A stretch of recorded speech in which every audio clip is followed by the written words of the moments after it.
Assalamualaikum warahmatullahi wabarakatuh. Selamat pagi dan salam sejahtera untuk semua hadirin. Pada kesempatan kali ini, kita akan melaksanakan kegiatan debat akademik dengan mosi apakah manusia harus disalahkan atas pemanasan global. Debat ini bertujuan untuk mengasah kemampuan berpikir kritis, berbicara logis, dan menyampaikan pendapat secara sopan dan berdasarkan data. Perkenankan saya memperkenalkan kedua tim yang akan berdebat hari ini. Sebelah kiri saya, tim Venus atau Pro berasal dari Universitas Negeri Jakarta yang mendukung bahwa manusia yang memang salah atas pemanasan global.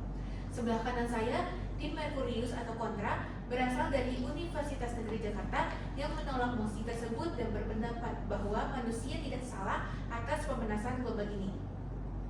Izinkan saya untuk membacakan aturan debat yang berlaku sebagai berikut. Yang pertama, masing-masing pembicara memiliki waktu 5 menit untuk menyampaikan argumentasi. Yang kedua, tidak diperkenankan melakukan interupsi selama penyampaian argumen utama. Yang ketiga, setelah itu akan diadakan babak bedasan, yaitu sesi saling menanggapi antar tim. Lalu yang terakhir, bahasa yang digunakan harus sopan, tidak menyerang pribadi, dan berbasis logika serta data. Baik, tanpa berlama-lama lagi, mari kita mulai sesi pertama. Kepada tim Pro dari Universitas Negeri Jakarta untuk memberikan opening statement-nya. Pembicara pertama, Rafifa Najwa Trunada, waktu dan tempat dipersilakan. Terima kasih kepada moderator. Kami dari tim Pro mendukung bahwa manusia memang salah atas pemanasan global. Apakah kita akan terus menutup mata terhadap perubahan terjadi di sekitar kita? Suhu bumi meningkat, cuaca semakin ekstrim, dan bencana datang silih berganti. Semua ini bukan kebetulan, melainkan konsekuensi dari aktivitas manusia. Pemanasan global menjadi fenomena yang nyata dalam 50 tahun terakhir. Data menunjukkan bahwa suhu rata-rata bumi tidak hanya berubah secara alami, tapi kini naik lebih cepat dibandingkan sebelumnya. Penyebab utamanya adalah bertambahnya gas rumah kaca, terutama karbon dioksida, yang berasal dari pembakaran bahan bakar fosil seperti minyak, gas, dan batu bara. Gas ini berperan seperti selimut tebal dan menahan panas dari matahari sehingga menyebabkan bumi menjadi lebih hangat. Aktivitas industri, transportasi, dan pembangunan kota merupakan penyumbang terbesar dari peningkat gas rumah kaca tersebut. Dengan demikian, manusia secara langsung memengaruhi pemanasan global dan harus bertanggung jawab atas dampaknya. Terima kasih. Terima kasih kepada Rafifa Najwa Trunada dari tim Venus atas pemaparannya yang sangat menarik. Selanjutnya, kita akan mendengarkan opening statement dari tim Kontra dari tim Merkurius kepadanya sebagai pembicara pertama. Waktu dan tempat dipersilakan. Terima kasih moderator. Kami dari tim Merkurius menolak pernyataan bahwa manusia harus disalahkan atas pemanasan global. Sebelum menyalahkan manusia sebagai penyebab utama pemanasan global, kita perlu melihat data sejarah iklim. Catatan inti es dan sedimen menunjukkan bahwa bumi sudah berulang kali mengalami pemanasan dan pendinginan jauh sebelum aktivitas industri manusia muncul. Perubahan aktivitas matahari, siklus orbit bumi, dan fenomena alam seperti El Nino dan La Nina terbukti memberi pengaruh besar terhadap suhu global. Karena itu menyimpulkan bahwa manusia sepenuhnya bertanggung jawab atas pemanasan global, mengabaikan peran penting variabilitas alami yang sudah berlangsung selama jutaan tahun. Terima kasih kepada Sarah dari tim Merkurius. Kedua tim telah menyampaikan argumentasi utama mereka dengan sangat baik. Selanjutnya kita akan masuk ke sesi sanggahan, yaitu sesi singkat untuk memberi tanggapan terhadap argumen lawan. Baik, kita memasuki sesi ketiga, yaitu sesi sanggahan. Pada sesi ini, kedua tim akan saling menanggapi argumen lawan secara bergiliran, disertai interupsi singkat bila diperlukan. Setiap pembicara memiliki waktu sekitar 1 hingga 2 menit. Kita mulai dari tim Pro terlebih dahulu.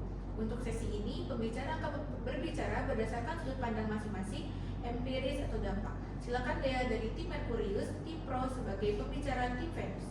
Baik, terima kasih moderator.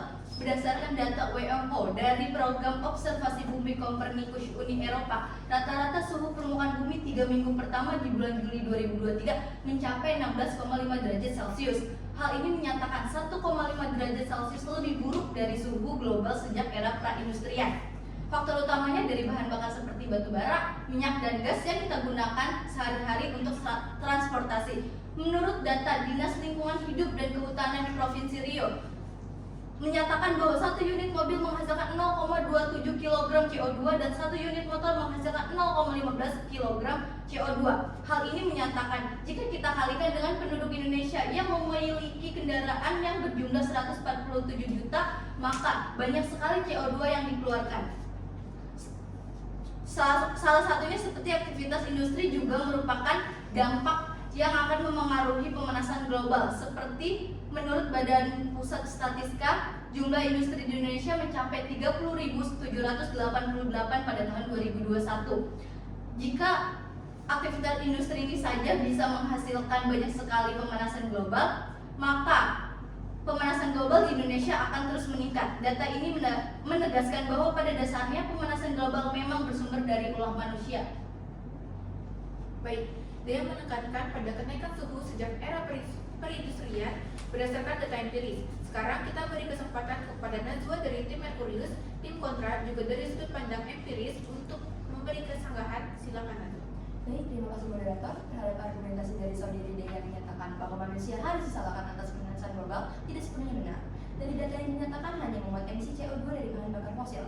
Sedangkan sanggahan yang akan saya tegaskan bahwa perubahan dari iklim bumi adalah proses multifaktor dan bukan hanya dari emisi antropogenik, namun bisa terjadi secara alamiah dan tidak secara eksklusif bersumber dari manusia.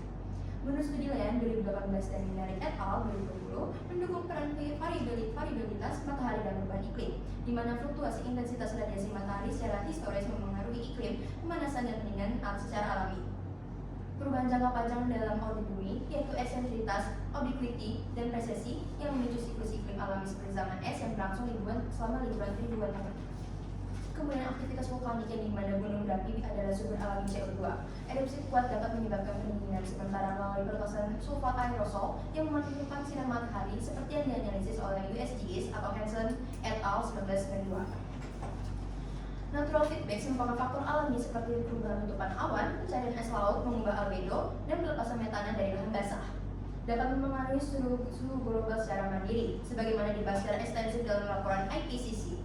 Jadi dapat disimpulkan bahwa kenaikan suhu global adalah hasil dari interaksi kompleks yang tidak hanya berpacu pada faktor-faktor antropogenik, namun juga dapat dipicu oleh faktor alami yang terus mempengaruhi sistem iklim bumi. Klaim eksklusif bahwa pemanasan global hanya berasal dari ulah manusia, namun mengabaikan mekanisme alami dari alam itu sendiri. Interupsi moderator. Silakan Dea dari tim Pro. Terima kasih moderator. Menanggapi pernyataan saudara Najwa bahwa pemanasan global tidak sepenuhnya bersumber dari aktivitas manusia, namun faktor alamilah yang menjadi pendorong utama. Izinkan saya memberikan sanggahan berbasis bukti ilmiah modern.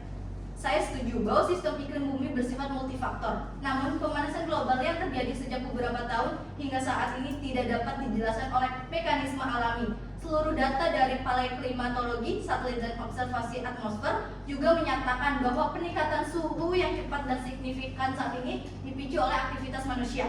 Bukti dari laporan IPCC antara tahun 1850 hingga 2019, kontribusi pemanasan dari faktor alami hanya sekitar minus 0,1 derajat Celcius sampai 1,01 derajat Celcius. Sedangkan kontribusi dari gas rumah kaca yang dihasilkan oleh manusia jauh lebih besar mencapai 1,83 derajat Celcius. Dalam data USGS, faktor alami seperti gunung berapi hanya melepaskan kurang dari 1% CO2 yang dilepaskan saat ini oleh aktivitas manusia. Pada contoh letusan tahun 1980, Gunung Heres melepaskan sekitar 10 juta ton CO2 ke atmosfer hanya dalam 9 jam. Namun saat dibandingkan dengan aktivitas manusia, kita hanya membutuhkan waktu 2,5 jam untuk mengeluarkan CO2 dengan jumlah yang sama. Hal ini menyatakan bahwa alasan vulkanik sebagai penyebab pemanasan global tidaklah relevan karena skala emisinya jauh lebih kecil dibanding emisi manusia. Pemanasan memang akan terjadi dan mendapatkan feedback alami yang dapat memperkuat efek. Tetapi feedback saja tidak bisa menjelaskan pemanasan awal tanpa forcing antropogenik.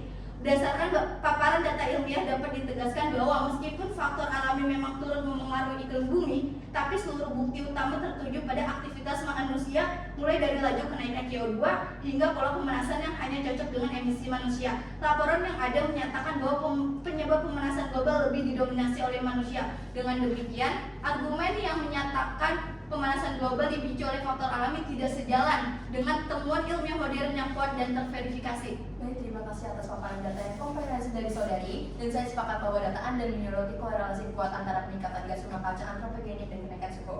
Namun, korelasi tidak selalu berarti kausalitas utama. Aktivitas manusia memang berkorelasi dengan kenaikan CO2. Argumen bahwa faktor alami adalah pendorong utama tetap valid. Dalam jurnal Using the Ocean Calorimeter to Quantify the Solar Radiative Forcing menyebutkan bahwa aktivitas matahari dan flux sinar kosmik masih dianggap oleh beberapa peneliti sebagai forcing alami yang signifikan dan mampu menjelaskan sebagian besar fluktuasi suhu global, terutama dalam periode sebelum 1950. Data IPCC menunjukkan forcing dari manusia, tetapi ini tidak menyingkirkan peran pemicu utama dari faktor alami seperti variasi matahari yang meluncurkan mekanisme umpan balik alami. Misalnya, pelepasan CO2 dan CH4 dari permafrost. Justru umpan balik alami inilah yang memperkuat pemanasan. Selain itu, fokus berlebihan pada CO2 industri mengabaikan dampak besar dari gas rumah kaca yang lebih kuat yang berasal dari hewan ternak, yaitu sektor biogenik. Dalam laporan FAO, Food and Agriculture Organization of the United Nations, tentang climate change through livestock, a global assessment of emission and mitigation opportunities, serta NASA dalam rangkuman konsensus assessment of dalam rangkuman konsensus ilmiah, natural and human caused climate change memuat bukti yang membedakan antara pendorong alami dan manusia, yang menyebutkan bahwa metana, CH4, dan fermentasi entrik ternak memiliki potensi pemanasan global 25 kali lipat lebih tinggi dari CO2. Kontribusi CH4 dari hewan menunjukkan bahwa faktor biologis dan alami memiliki peran yang lebih penting yang lebih kritis daripada yang diakui, menentang klaim bahwa CO2 industri adalah pendorong utama tunggal. Baik, terima kasih atas tanggapan dari kedua pihak. Kita melihat bagaimana argumen memunculkan dua sisi. Tim pro menyoroti bahwa pemanasan global disebabkan aktivitas manusia, sementara tim kontra menyoroti bahwa pemanasan global juga dipicu oleh faktor dari alam. Selanjutnya kita akan berpindah ke sudut pandang konsekuensial atau dampak. Saya persilakan Kamil dari tim pro tim Venus. Terima kasih moderator. Dilansir dari laman resmi Perserikatan Bangsa-Bangsa, sejak 1800 aktivitas manusia telah menjadi pendorong utama dalam pemanasan global, terutama perubahan iklim yang disebabkan karena pembakaran bahan bakar fosil seperti minyak bumi, batu bara, dan gas. Beberapa dampak pemanasan global menurut BMKG, yang pertama, perubahan iklim ekstrim. Pemanasan global meningkatkan kejadian cuaca ekstrim seperti badai yang lebih kuat, gelombang panas yang lebih lama, dan pola curah hujan yang tidak menentu. Kenaikan permukaan laut, mencairnya es di kutub, dan pemuaian air di laut menyebabkan permukaan air laut global naik. Ini mengancam beberapa daerah di pesisir dan pulau-pulau kecil. Kepunahan spesies, perubahan suhu dan habitat yang cepat menyebabkan beberapa spesies tidak dapat beradaptasi. Ini dapat meningkatkan resiko kepunahan massal. Instruksi moderator. Silakan Januar dari tim kontra. Baik, terima kasih. Saudara Kamil menyatakan bahwa dampak pemanasan global terutama disebabkan oleh manusia. Tetapi pandangan itu terlalu menyederhanakan karena perubahan iklim juga dipengaruhi oleh fenomena alami seperti El Nino dan La Nina, dan berbagai pemanasan serta pendingin yang sudah terjadi sejauh sebelum era industri ini menunjukkan bahwa dampak iklim tidak bisa hanya dikaitkan dengan aktivitas manusia. Karena itu, saya ingin bertanya, jika manusia dianggap penyebab utama dampaknya, bagaimana saudara menjelaskan perubahan iklim ekstrim pada masa pra-industri ketika emisi manusia hampir tidak ada? Terima kasih.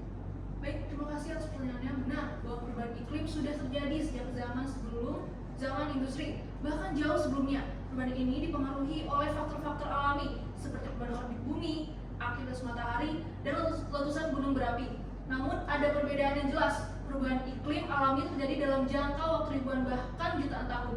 Berbeda dengan kenaikan suhu saat ini yang terjadi dalam waktu puluhan tahun saja. Artinya, kecepatan perubahan ini tidak normal. Hal ini sesuai dengan meningkatnya pembakaran bahan bakar fosil. Terima kasih. Terima kasih Januar dan Nanda atas pandangan kalian. Kita sudah mendengar sudut pandang dampak dari tim pro. Sekarang giliran Sarah dari tim Merkurius untuk menyampaikan tanggapan dan memperkuat pandangan sendiri. Silakan Sarah. Terima kasih moderator. Berdasarkan data paleoklimatologi dari IPS Antartika atau Vostok dan EPICA menunjukkan bahwa suhu bumi telah naik turun secara ekstrim selama 800.000 tahun, bahkan tanpa pengaruh manusia. Periode pemanasan cepat seperti interglacial terjadi akibat siklus orbit bumi atau Milankovitch dan perubahan intensitas radiasi matahari. Selain itu, fenomena alam seperti El Nino kuat dari 1997 sampai 1998 dan 2015 sampai 2016 terbukti menaikkan suhu global secara signifikan, menunjukkan bahwa iklim dapat berubah tanpa campur tangan manusia. Bahkan laporan IPCC sendiri mengakui adanya kontribusi besar dari variabilitas alami dalam fluktuasi jangka pendek.